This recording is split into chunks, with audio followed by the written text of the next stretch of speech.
So this was all about up to section 6. We have done it, we have explained it, we have revised it, we have done what answer writing classes as well. Now I believe कि अब आप लोगों को बहुत अच्छे तरीके से concept clarity हो गई होगी. Now this is the section 7. Today is the topic of section 7. Notes have been attached with your in your app, and now I am going to start partnership at will. So the topic of the day is partnership at will, section 7. It's very important for you, very important for your prelims and also important for your mains. So important for your prelims, important for your mains examinations, and it should be read with section 32 and 43 as well. So these are the two other sections which should be read here. 32, retirement of a partner, and to be very precise you can say 32 clause 1, and this is C. 32 clause 1C, and in case of 43 it is all about partnership at will, dissolution or by notice of partnership at will. So these are the provisions, section 7, 32 1C and 43, which should be read together. Got it or not? And along with that there is a case law, abort versus abort versus abort, which should also be discussed by us. And what kind of question you can expect? At least you will see one question in your prelims. एक question prelims का आपको यहीं से मिल जाएगा. Secondly, you can see the question in mains. Write short note on the partnership at will, इस तरीके से. And secondly, how a partnership at will can be dissolved. How a partnership firm can be dissolved. This can be a mains question in your exam. So short note in your mains, and many kind of questions in your prelims from this section 7, 32, 43. तो I believe कि you are noting this. देखना कुछ law वाला point लिखना भूल जाए तो काम चल जाएगा, because if you miss any legal point, that can be seen by you in your textbook as well. वो मिल ही जाएगा, कहीं ना कहीं पढ़ लेंगे. बट एटलीस्ट जब मैं ये बातें समझाता हूँ, प्रीलिम्स में इंपॉर्टेंट है, मेंस में इंपॉर्टेंट है, मेंस में कैसे क्वेश्चन आएगा, वो बातें आपको बैलेट में भी नहीं मिलेंगी, वो बातें आपको टेक्स्ट बुक में भी नहीं मिलेंगी. उनको जरूर नोट कर लिया करें. ठीक, कभी कभी आलस से घेर लेता है बुरी तरीके से, मैं समझता हूँ, तो कम से कम इतना काम जरूर कर लें आप लोग. So what is all about partnership at will? So go to the Barak language of this. This is section 7. See, where no provision is made for what? For the duration of the partnership, number 1, or for the determination of their partnership, number 2, by the contract between the partners. This is what, see, we have discussed in section 4. Section 4 says what? Section 4 said what? That a contract arises, a partnership arises from contract. ये बात कर चुके हैं ना हम लोग. Contract, the basis of the partnership is what? Contract. In that contract, you decide everything amongst you. As partners, you decide everything. What will be the purpose of creating partnership? What will be the business of the partnership? What will be the sharing of profits formula? How will we manage the capital? Who will be the participating as a phase? Who will be a sleeping partner? Who will be active partner? Everything is determined by the contract. सभी कुछ आप agreement से, उस संविदा से, उस करार से डिसाइड करते हैं कि आपके पक्षकार हैं, वो पार्टनरशिप फर्म कैसी होगी, आपके आपस में अधिकार, आपके दायित्व कैसे होंगे, वो सब डिसाइड करते हैं. और उसमें आप ये भी डिसाइड कर सकते हैं कि आपकी जो पार्टनरशिप फर्म है वो कितने साल तक के लिए है, यानी कि ड्यूरेशन क्या है. What is the duration of the partnership? It may B a fixed 6 years, it may be what that, इसको पढ़वाता हूँ आपको मैं, साथ साथ पढ़ते हैं इसको भी. It may be that as to how long partnership between them shall continue. Number 1. ठीक, so it may be for fixed year. You can decide that until the completion of any undertaking. It may be the position. तो it is all about decided by you. that कि हम कह सकते हैं, हो सकता है you are making a film. So I and you all are the partners. तो we can decide कि जब तक ये फिल्म प्रोड्यूस होती है, this partnership shall continue. As soon as the film is complete, production of the film is complete, this partnership should come to an end. ये partnership and हो जाएगी. या हम ये कह सकते हैं कि भी हम लोग जो ये दुकान खोल रहे हैं, हलवाई की दुकान खोल रहे हैं, ये 5 साल तक की रहेगी पार्टनरशिप. तो हमने 2 बातें कर सकते हैं इसको. ये हुआ आपका कि ड्यूरेशन फिक्स कर सकते हैं, या लास्ट में हम कह सकते हैं कि डिटर्मिनेशन ऑफ देयर पार्टनरशिप. ये पार्टनरशिप का अंत कैसे होगा, ये समाप्त कैसे होगी. But if you don't do that, this is not mandatory. ऐसा करना जरूरी नहीं है कि आपको करना ही पड़ेगा, लेकिन उसका अगर आप नहीं करते हैं तो you will have to see the consequence of it. And consequence is what? Consequence is this partnership will be called as the partnership at will. इसको हम कहते हैं पार्टनरशिप एट विल. तो इसी से यहाँ से क्वेश्चन आता है कि P4 प्रीलिम्स कि what is the meaning of partnership at will. तो पार्टनरशिप एट विल का मतलब होता है when you are not fixing the duration, or you are not fixing the process of the determination of the partnership. जब आप ना ये बता रहे हैं कि कितने समय के लिए चलेगी, जब ना ये बता रहे हैं आपकी कब खत्म हो सकती है, कैसे खत्म होगी, जब इन दोनों के बारे में आपका कॉन्ट्रैक्ट एक्सप्रेसली और इम्प्लाइडली साइलेंट है, तो उसको हम बोलते हैं पार्टनरशिप एट विल. तो पार्टनरशिप एट विल का मीनिंग समझ में आया या नहीं आया? कम ऑन, हाँ है ना, बोलो जल्दी बताइए. तो this is all about section 7 and this is the question for your prelims in DGS as well. Partnership not for any fix duration is what partnership at will. DGS 2007 question you have seen, and this is the meaning again. What is the partnership at will? यहाँ पर created under a will of the testator, created by consent of all the, and partnership without provision for duration. समझ रहे हैं आप ये? तो again ये आया आपका MJS मध्य प्रदेश. सो इस तरीके से आपको क्वेश्चन मिलेंगे, देखा आप लोगों ने. तो you can see the questions in your meanings. और दिखाऊं आपको, दिस इज ए पार्ट. अब इसको तो भी आएगा, चलिए ठीक. तो ये क्वेश्चन, 2 क्वेश्चन मैंने बताया आपको. These are based on the bare language of section 7. अभी हम इनको करते क्यों हैं ये? बिकॉज कॉन्सिक्वेंस डिफरेंट है इसका. कॉन्सिक्वेंस कहां पर है? इसके डिसोल्यूशन में. How this partnership can be dissolved. तो there are different procedure for the partnership at will. से पार्टनरशिप एट विल का डिसोल्यूशन का, रिटायरिंग का प्रोसेस अलग है. इसीलिए ये डिटरमाइन करना मुश्किल पड़ता है कई बार कि क्या किसी पार्टनर को रिटायर होने का या उससे डिसॉल्व करने का अधिकार था या नहीं था. एक्चुअली बेसिकली ये कॉन्सिक्वेंस है.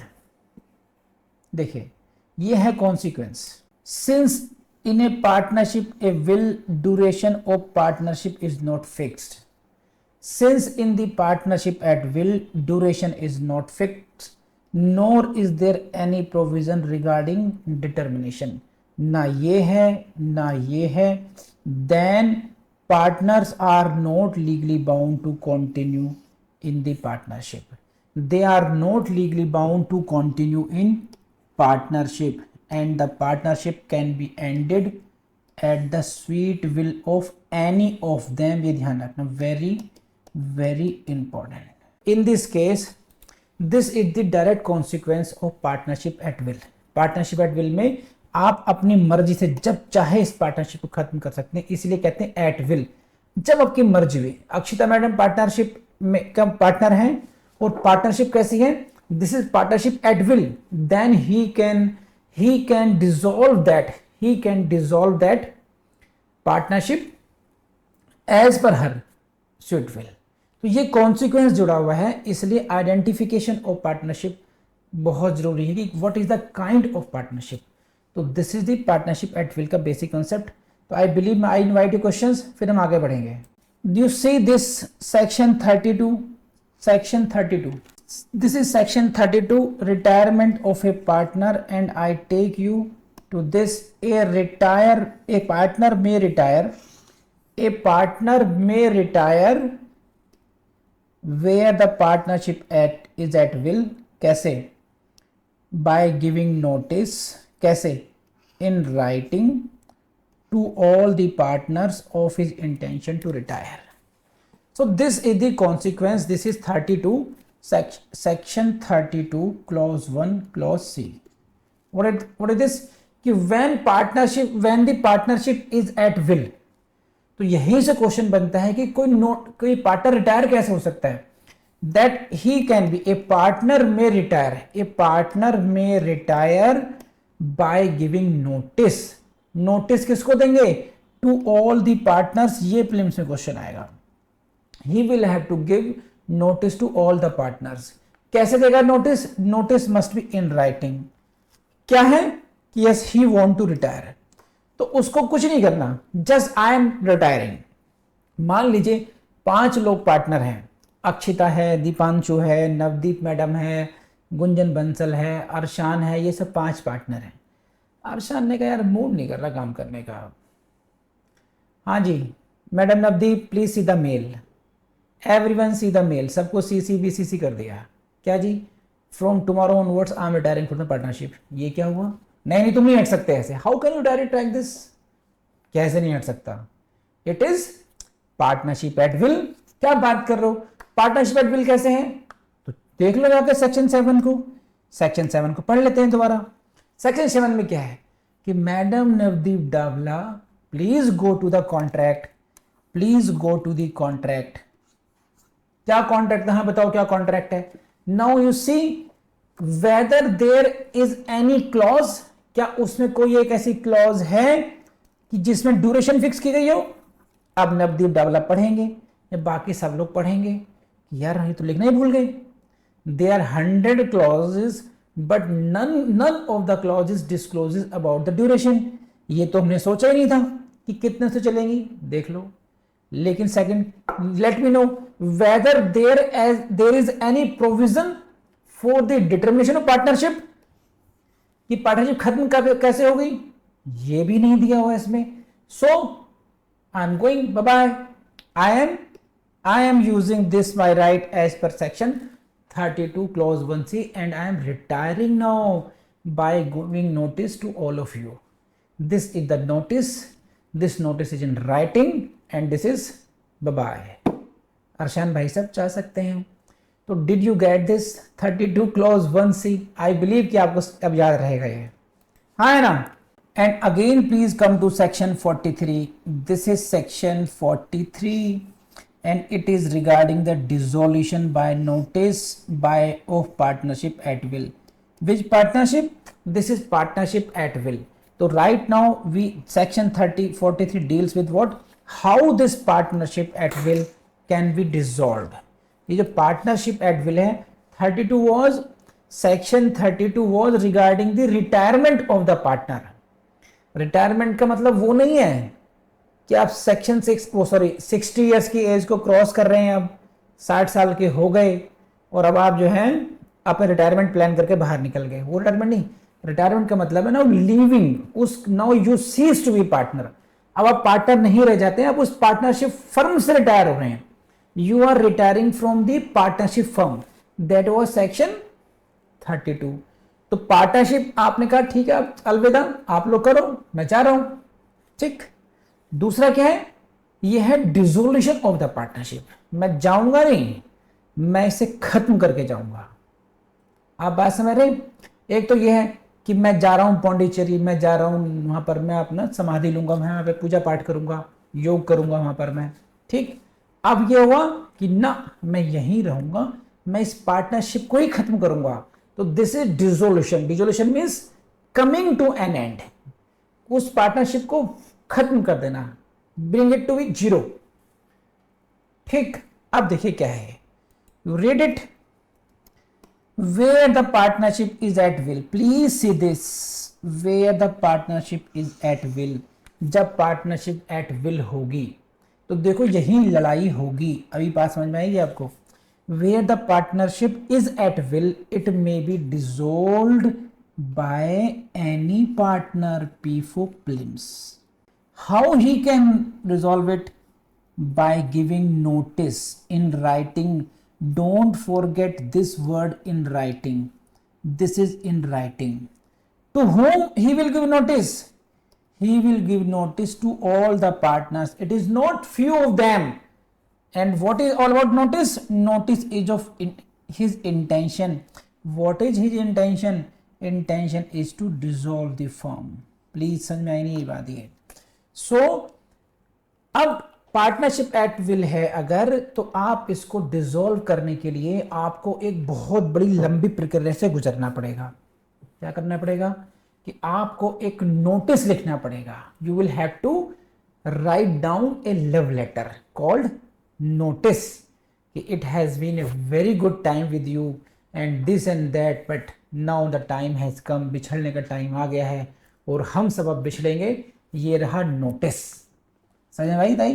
तो don't forget this, it is very important, it's very easy process, very easy process. मैं आपको थोड़ा डिफरेंट तरीके से समझाने की कोशिश कर रहा था कि डिफिकल्ट नहीं है, सिर्फ और सिर्फ आपको नोटिस देना है।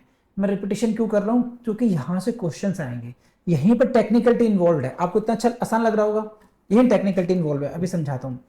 First of all it should B notice. अब सपोज दिस इज, आप लोगों ने सीरियल देखा है, भाभी जी घर पर हैं, ठीक। सो ऐसा करते हैं, ये हुए टीका, मलखान और ये हुए सक्सेना जी और ये हुए विभूति और ये हुए तिवारी जी और ये हुए टिल्लू। समझे? अब ये हैं partners, these are all partners. Tika, Malkhan, Tillu, Vibhuti and Tiwari, ठीक है, and Saxena ji. These are the 6 partners. Now Tika says, Tika ने क्या किया? Tika sends notice to all of them. सबको नोटिस भेज दिया। Notice is regarding what? Notice is regarding dissolution of the firm, कि मैं इसको डिसॉल्व कर रहा हूं, I am dissolving it now. तो प्लीज, ये बहुत, that has been a very good time with you, now it's the time to say goodbye. This partnership firm stands dissolve now. बाकी किसी से पूछ नहीं रहा है ये, he is not taking consent, ध्यान रखना। It is not dependent upon the will of the other persons, he is dissolving it. खत्म कीजिए सब ये पार्टनरशिप ये। अब मान लीजिए other partners don't agree to that, अगर वो कहते हैं कि यार ये तो गलत कर रहा है ये। अब टीका ने तो कहा कि खत्म करेंगे it, I will dissolve it. Malkhan and other says no, we will not dissolve it. तो where is the legal loophole और legal ground they can what they can see in the, what they can say in this, what is the say of that? ज्योति जी की language में कहता हूं कि now in this case it is not required to seek the consent of others. Consent of others, इसे कहते, इसलिए तो कहते हैं this is partnership at will. now लड़ाई किस बात पर होगी? इस बात पर। अब अदर पार्टनर्स विल से कि this process of dissolution, section 43 is applicable when the partnership is at will. Then Malkhan and Vibhuti, Tiwari, Saxena, all these persons can say कि my dear Tika, please read the contract again. This is not partnership at will.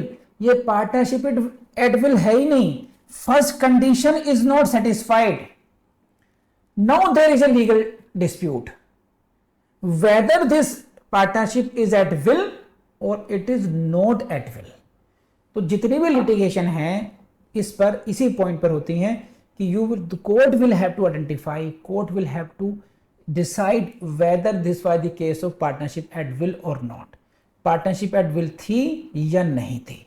अब क्या होगा, जैसे मान लीजिए टीका ने कहा कि आई am dissolving it and now he, बात खत्म हो गई. उसके बाद में जो बाकी सब लोग हैं, टिल्लू मलखान वगैरह, ये सब कंटिन्यू करते हैं. ऐसे कैसे खत्म हो जाएगी. नो दे ओ सम, ज्योति मैडम से कुछ डायमंड्स खरीद लेते हैं, कुछ पार्टनरशिप फर्म ने एक रिस्पॉन्सिबिलिटी ले ली. अब कह रहे हैं कि नहीं नहीं टीका तुम भी रिस्पॉन्सिबल हो गए. ज्योति कहती ना टीका वाज आल्सो पार्टनर. टीका कहेगा आई हैव डिसॉल्व इट. आप समझ रहे हैं. तो there will be legal dispute about this and in that case that is why it is a very difficult task. It's a technical point to decide whether the partnership is at will or not. तो ये मैं आपको इस तरीके से समझा रहा हूं कि जितना आसान है, आसान भी है, लेकिन टेक्निकलिटीज इन्वॉल्व क्यों है कि अल्टीमेटली आपको एक क्वेश्चन डिसाइड करना पड़ेगा कि पार्टनरशिप एट विल है या नहीं है. उसका बेस क्या है, सेक्शन 7 है. 7 में देखते हैं ड्यूरेशन नहीं है या डिटरमिनेशन नहीं है. लेकिन ध्यान रखना, बाय जो कॉन्ट्रैक्ट की बात करते हैं, sometimes it is express contract and sometimes it is implied contract. Then there is a scope of the interpretation of the facts. कि in given facts it cannot be said कि there was no process for determination. जो हालात हैं case के, उससे तो यही लगता है कि ये डिसाइड हो चुका था कि भाई कब खत्म होगी. तो आई मीन टू से कि सेक्शन 7 पढ़ा आप लोगों ने. देखो जैसे मैंने बताया शुरू में कि आपको 7 पढ़ना पड़ेगा. आप समझ गए 7 था 32(1)(c) retirement and 43 is about dissolution of partnership. ठीक है. तो ये सब इस पर डिपेंड करता है कि पार्टनरशिप है या नहीं है. तो मैंने आपको 3 प्रोविजन समझा दिए घुमा फिरा करके. आपको मेरी बात समझ में आई नहीं आई, यहां तक बताइए. I am inviting your questions now. You please see this is the query on this topic. अभी तक जो पढ़ा है उसमें क्वेरी आई है, इसको पढ़ लेते हैं. This is the query, what is the difference between section 32 and 43. Section 32, what is the difference between section 32 and 43? Why she is confused? As in both cases notice is being given. दोनों में ही notice दिया जा रहा है. Madam का कहना यह है कि सर दोनों में नोटिस दे रहे हैं, डिफरेंस क्या हुआ. डिफरेंस के लिए मैं दोबारा पढ़वाता हूं आपको. देखिए what is the difference, please see the section 32. Section 32 is regarding the retirement of the partner. Retirement of partner means, you try to understand what do you mean by the retirement of partner. Retirement, when a partner retires, it is not necessary that the firm is dissolved. Firm dissolve ही ऐसा नहीं है. Suppose there are 4 partners, P1, P2, P3 and P4. These are 4 partners and P1 retires, he goes, then 3 remaining partners P2, P3, P4, they can continue the partnership. Got it? So here one of the partner is coming out of the partnership firm and the process is same. He should give the notice to all in writing that he intends to retire from this. So this is called retiring. And then is the 43. In case of 43, this is the dissolution. Dissolution, it means this is the dissolution of the firm. It means this again P1, P2, P3 and P4. This was a partnership. When whole partnership comes to an end, now there is no one to continue. Partnership firm will not survive. Partnership firm itself will dissolve now. So this is the difference between section 32 and 43. What is common? In both cases, a partner is giving notice to all in writing of his intention, but impact, consequence are different. इनके consequence different है. Now there are second category of questions that what will be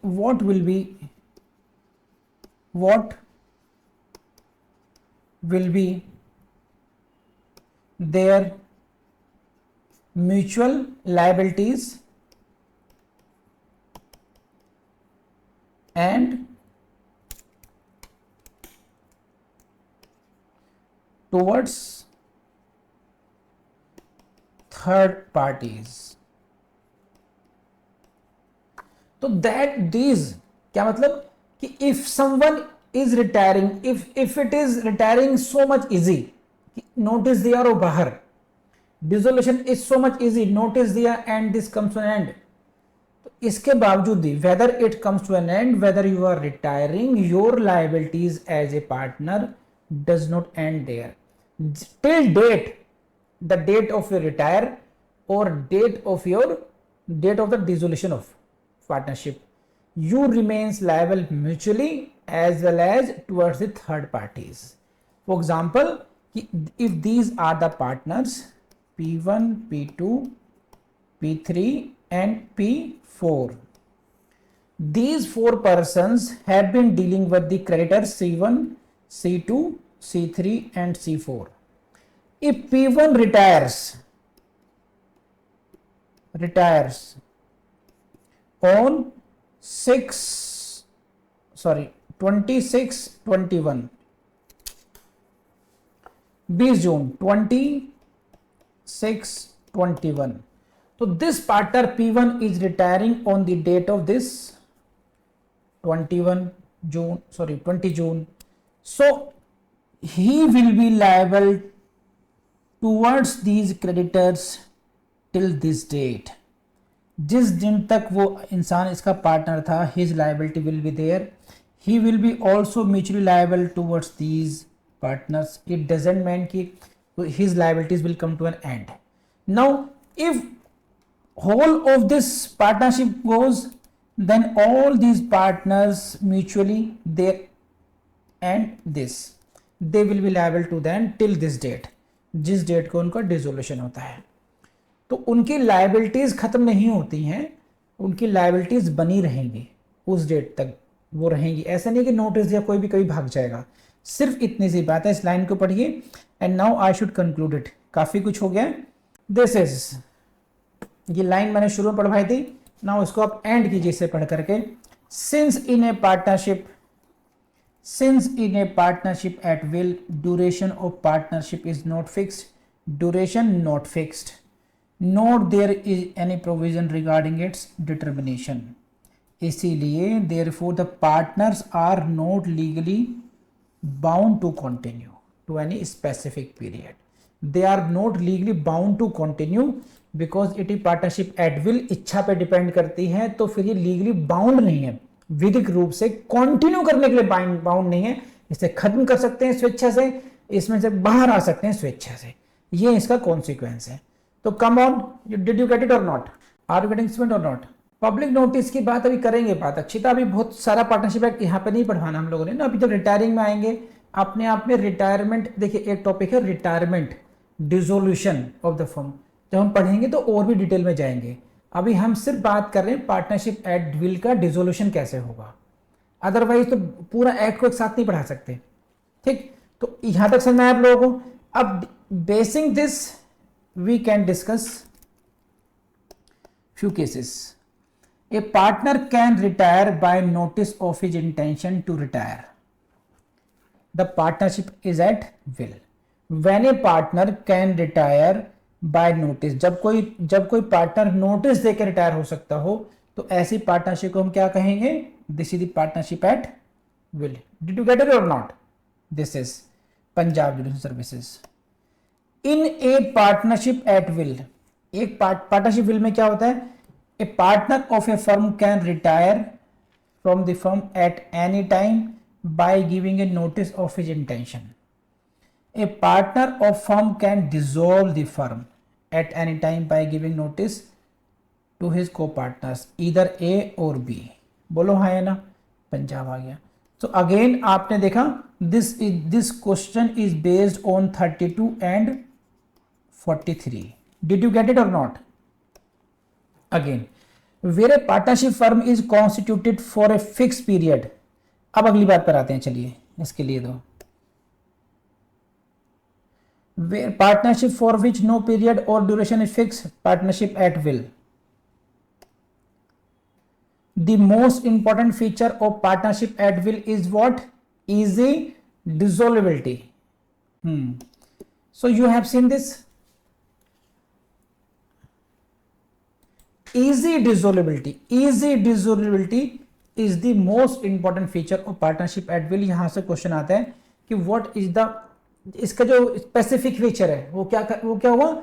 easy डिसोल्युबिलिटी, की इसको dissolve करना आसान है.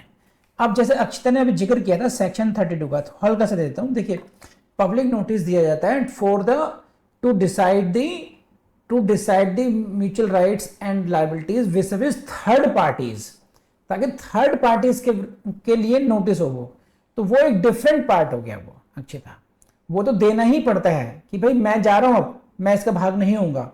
तो section 72 में notice जाता है पब्लिक को, वो हम बाद में बात करेंगे.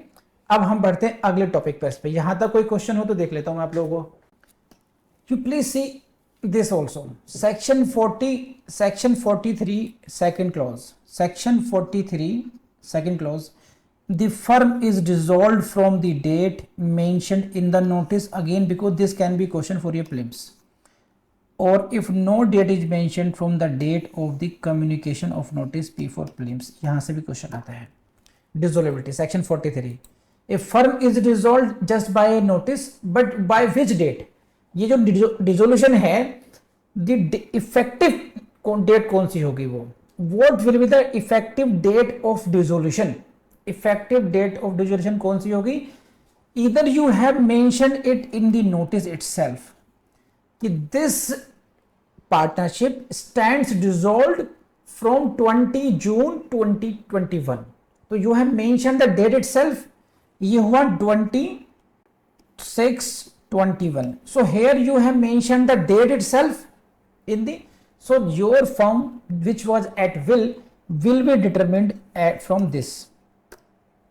यहां पे बात खत्म हो जाएगी. But if you have not mention, आपने वो मेंशन ही नहीं किया है, then the date will be the communication of the notice.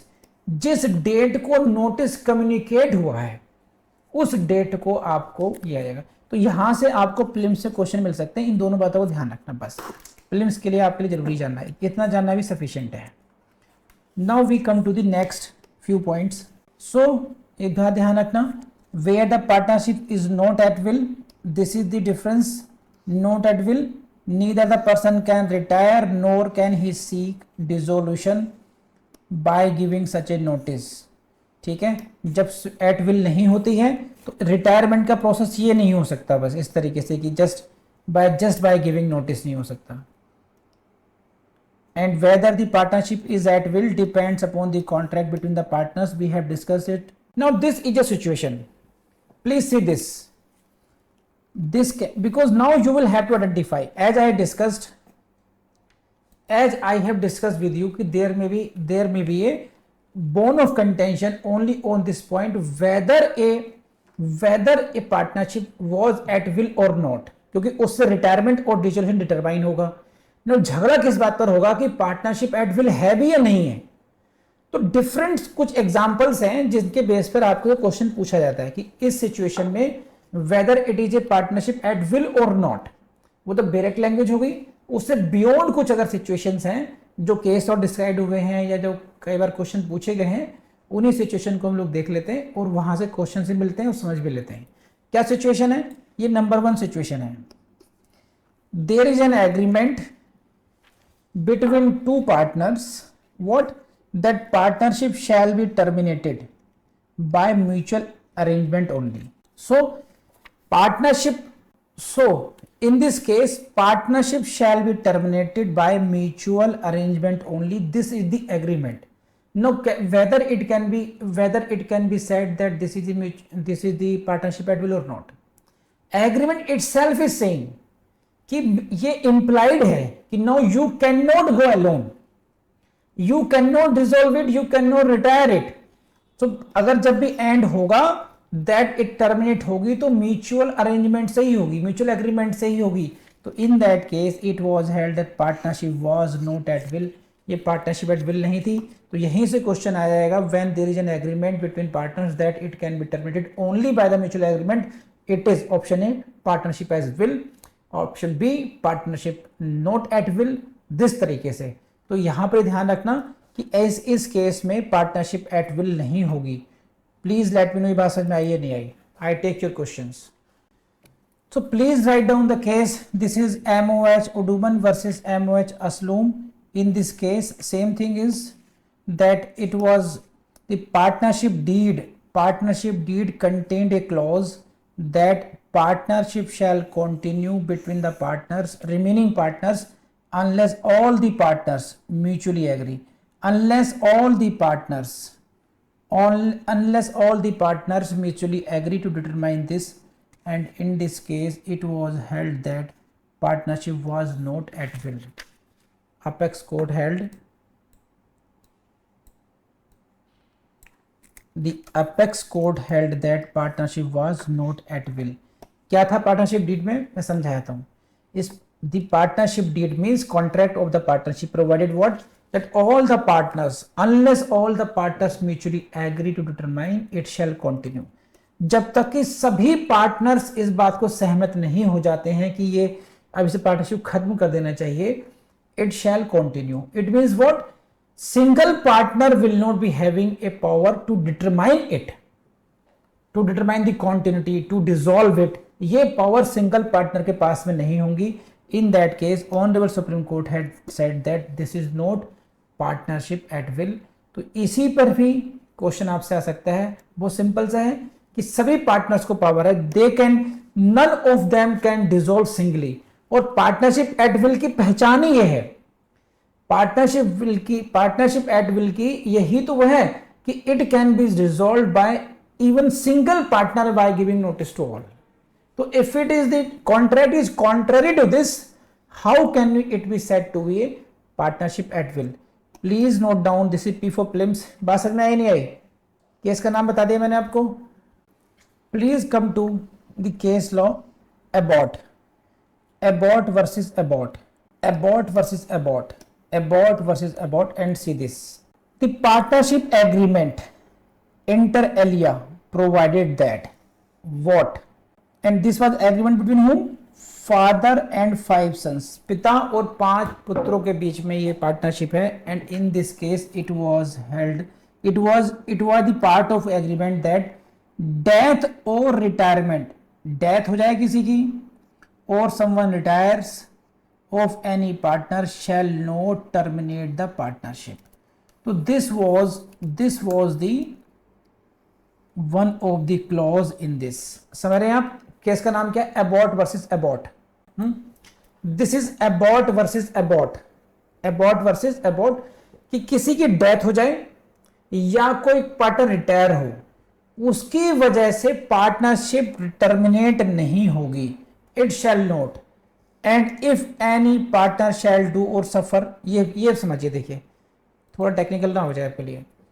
If any partner shall do any act, कोई भी कार्य करता है इस तरीके का, which would be A ground for dissolution of partnership by the court, and इसके लिए मैं कहूंगा this is section 44। Section 44, there are certain grounds, समझे? There are certain grounds on the basis of which partnership can be dissolved by the court, समझे?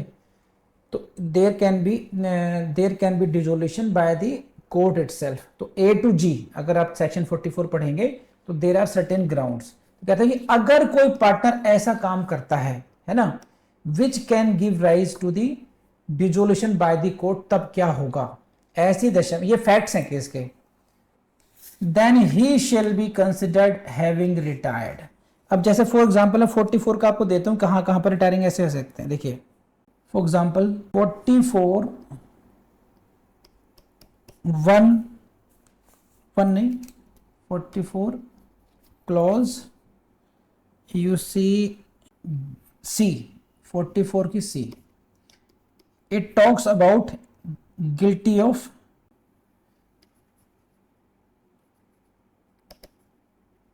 conduct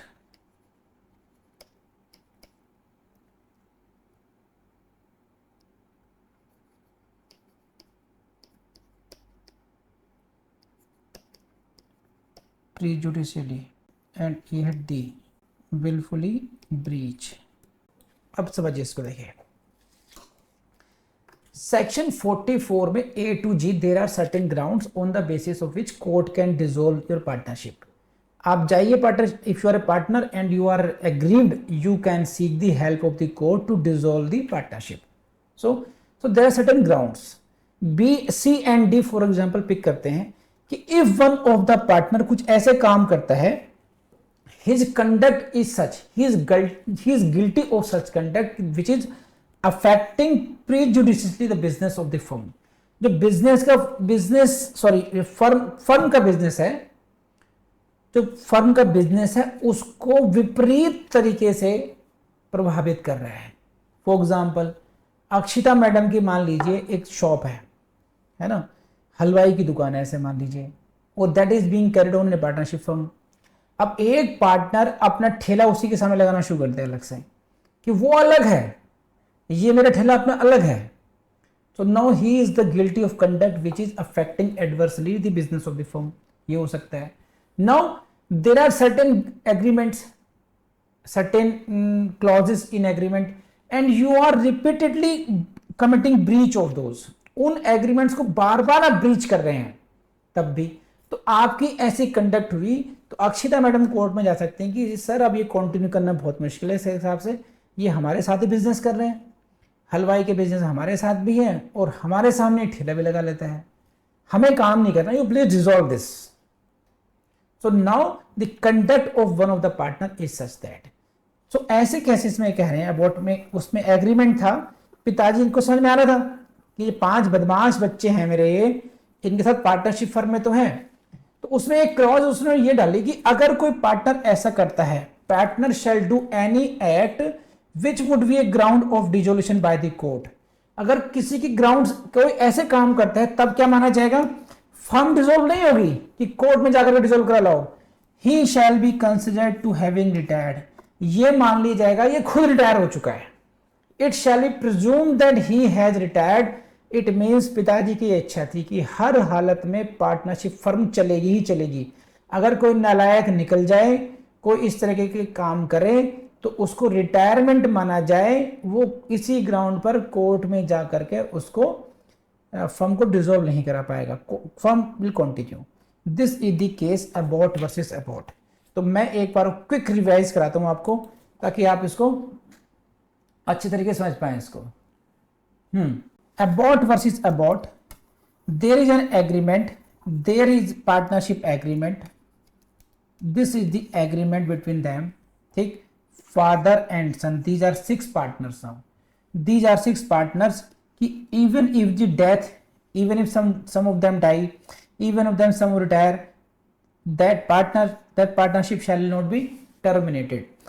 And secondly, if conduct on the basis of conduct, misconduct कह सकते हैं, misconduct कह सकते हैं, this the person shall be considered to having retired, ये माना जाएगा कोई मिसकंडक्ट है अगर पार्टनर की तो रिटायर माना जाएगा वो। He shall not be, that shall not be ground for the dissolution of the firm, ये था। And in that case what was the bone of contention in this case, one of them contended that since no duration has been mentioned, number 1 कोई duration mention नहीं है, and it was a partnership at will. समझ रहे हैं बात? तो one of the partners, one of the son, one of the partner approach the court that see, इस वाले केस में this partnership should be considered to be the partnership at will, इसको partnership at will माना चाहिए। And what is your argument कि sir there is no duration fix.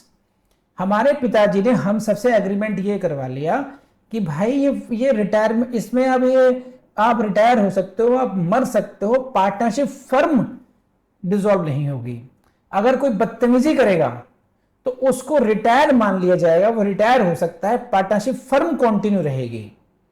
लेकिन जनाब आला इसमें कोई ड्यूरेशन फिक्स नहीं की गई थी, इसलिए इसको पार्टनरशिप एट विल माना जाए, and now I am seeking the dissolution of the same, कि मैंने नोटिस दे दिया है सबको, as per section 43 it should be dissolve now.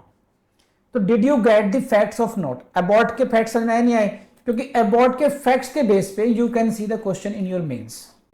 समझ में आई बात आपको? What was held in this case? What was held in this case? You see the, it was held in this case that a single partner could not determine the partnership by notice, कि single partner से determination नहीं हो सकता था, although he has a option of retiring, he can cease to be a partner, therefore it was not a partnership at will and could not be dissolved by notice by any one partner. So this was the, in this case, on the basis abort के basis पे ये कहा गया abort case में कि it was not a partnership at will. Partnership at will नहीं होगी, ये पार्टनरशिप एट विल नहीं होगी। समझ रहे हैं बात ये? व्हाई? बिकॉज सिंगल पार्टनर को यहाँ पे वो राइट नहीं दिए गए। Contract is specifically saying, contract is specifically saying कि this is beyond the right of any partner to dissolve it. तो पार्टनरशिप एट विल के कैटेगरी में नहीं आएगा। If you want to dissolve it, then you can follow, then you can seek the dissolution as per the sections relating to the dissolution of partner, जो partnership है। तो जो other sections है वहां पर जाकर के if you want to dissolve it, you may dissolve it as a partnership, जो regular partnership है, which is not at will. You cannot dissolve by such in notice only, केवल नोटिस से नहीं कर सकते आप। तो क्योंकि पार्टनरशिप एट विल की जो मेन वो है क्या है, बाद में भी नो, पार्टनरशिप एट विल की जो पहचान है, जो मेन कैरेक्टरिस्टिक है, वो क्या है? Easy dissolvability. Once the court decides that it is at will, partnership at will, every partner gets right to dissolve it. तो कोर्ट ने इस पॉइंट पर कि no, considering the facts of the case, considering the partnership deed, when no partner has right to dissolve it, and like this partnership cannot be considered as the partnership at will. And now again in facts के बीच में आप लोग please section 7 को दोबारा पढ़िए, फिर आपको कुछ चीजें क्लियर होंगी। When there is no provision, duration के लिए नहीं था, ठीक है। Where no provision is made for duration or for the determination, then it will be it. It means what? When the deed is silent, when the deed is silent, है ना? When the deed is silent, then you will say it is. Then in that case you will say it is the partnership at will. But when the deed is specifically saying कि you single partner, because section 7, 32 and 43, you cannot focus only in section 7, you will have to go 43 as well. When specific deed says that 43 के right आपको मिल ही नहीं रहे हैं, because of this कि आप जो है अबॉर्ट में, कहाँ गए अबॉर्ट, दैट कि कंडक्ट भी अगर मिसकंडक्ट भी है इन दैट केस, तब भी उसको रिटायर तो हो सकता है, वो just because of that dissolve नहीं होगा वो। तो जो इंप्लाइड इंपैक्ट है इस पूरी डीड का वो यही है कि रिटायरमेंट, ये this is not partnership at will. तो what I advise you and what you will face in the exam, in case of exam you will see the question based on the facts of the abort and abort। जैसे COX versus Hickman के base पर question पूछ लेते हैं आपसे, वो उसी तरीके से इसके फैक्ट्स पर, और इसके फैक्ट्स को ध्यान रखना और इसके डिसीजन को ध्यान रखना, ठीक है। तो एक बात आपकी ये आ गई, इस यहाँ पे कोई समझ में नहीं आया तो मुझे बताइए। Again next situation is this, यहां से क्वेश्चन पूछते हैं आपसे, if partnership agreement contemplates that partnership will continue till completion of the job, it is the agreement that this partnership will continue till the completion of the job।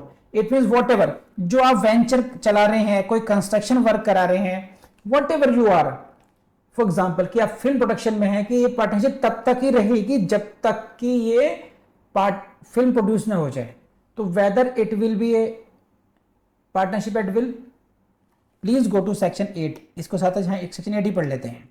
Please से this particular partnership, this is a different partnership, this can be a particular partnership. Please say this, section 8, this is section 8. A person may become a partner with another in a particular adventure or undertakings. बस तो when in इसे हम कहते हैं कि कोई खास particular adventure के लिए पार्टनर बन रहे हैं, अगर आप एक किसी खास एक्टिविटी के लिए पार्टनर बन रहे हैं, तो then section 8 says that it will be considered as particular partnership. And in that case, if in that case partnership में it has been provided that कि ये partnership कब तक चलेगी, it will continue till the job is complete. तो whether ये particular partnership तो है because of एक खास एक्टिविटी में इन्वॉल्व हो रहे हैं, लेकिन क्या ये at will मानी जाए, नहीं मानी जाएगी? प्लीज लेट मी नो, ये होगी या नहीं होगी? फिर मैं इसका आंसर देता हूं। This will not be, it was held that partnership was not at will. Why? Because very simple, it was held that it was not partnership at will. What? Because it's very simple, क्योंकि आप उस deed में ही कहा गया है कि ये कब खत्म होगी, there is a provision of determination, ये कब खत्म होगी, जब काम खत्म हो जाएगा। तो जब खत्म होने का एक प्रोविजन दे रखा है इसमें, then it can not be considered to be a partnership at will. समझ रहे हैं यहाँ पे? तो ये हुई अगेन पार्टनरशिप एट विल, यहां पर भी नहीं होगी। तो जॉब कंप्लीशन दे रखा है या इम्प्लाइडली अबॉर्ट वर्सेस अबॉर्ट में आई बात ये, तो इन दोनों ही केसेस में it was not partnership at will. Simple, हाँ है ना? दिस इज क्वेश्चन, प्लीज से this, where a partnership firm is constituted for 2 years, after expiration of the term firm continues to carry on business, then the partnership becomes the partnership at will. So I discussed everything related to the partnership at will. यहाँ से कुछ question समझ में आया तो मुझे बताइए, please let me no, कहीं कोई किसी क्वेश्चन रह गया हो। This is the topic of end of the topic of section 7 भी हो गया, 8 भी हो गया, पार्टनरशिप एट विल भी हो गया। And next class we will discuss relationship between the partners, inter se, आपस में उनके संबंध है, section 9 to 17। Everyone, anyone, come on, okay जी, बाय बाय। सो कर लिया वीडियो, पढ़ लिया अच्छे तरीके से। उनको आप ये सोच के मत छोड़ दीजिएगा कि भाई हमने समझ लिया है, अब हम एग्ज़ाम में ही रिवीजन करेंगे उसका, नहीं। उनका रिवीजन आपने डेली करना है, वाइल ट्रैवलिंग करना है, वाइल वॉशरूम करना है, जाते हुए करना है, मतलब दिमाग में हर समय वो घुमा के रखना है। अगर आप एडवोकेट हैं तो जो वेटिंग टाइम होता है अपने टर्न का, आप वहाँ पर भी उस टाइम को यूज़ कर सकते हैं। बहुत कम टाइम लगता है एक सेक्शन को रिवीजन करने में। आप ये मत सोचिए हम आधा घंटा लगातार पढ़ेंगे। मैं आपसे कहता हूँ आप 1 मिनट के लिए पढ़िए, जहाँ पर आपको 5 मिनट मिल रहे हैं ना, आप केवल 5 मिनट के लिए पढ़ाई कीजिए, बस रिवीजन कर डालिए उसमें। तो उससे क्या होगा कि आप जो आगे बढ़ रहे हैं कोर्स में, तो उसी के साथ होता क्या है कि पिछला कोर्स भूल जाते हैं। तो आपने वो काम, भूलने वाला काम नहीं करना है आपने, ठीक है। तो उसके साथ हम लोग इस लेक्चर को एंड करते हैं। मैं आपको यही सजेस्ट करूंगा, डिस्क्रिप्शन बॉक्स में चले जाइएगा, वेबसाइट को जरूर एक्सप्लोर कीजिएगा, इस चैनल की सभी प्लेलिस्ट को जरूर एक्सप्लोर कीजिएगा, हमारा जो ऐप है उसको डाउनलोड कीजिए। वहाँ पर हमने आपके लिए बहुत छोटे छोटे कोर्सेज आपके लिए डिफरेंट उसके बनाए हैं, टेस्ट सीरीज़ बनाई है वहाँ पर, और उसी में आपको 1 लाइनर नोट्स, और हम कोशिश करेंगे क्वेश्चन आंसर की फॉर्मेट में भी आपको नोट्स वहाँ से मिल जाएँ, तो उसका फ़ायदा ज़रूर उठाइएगा आप। Thank you very much.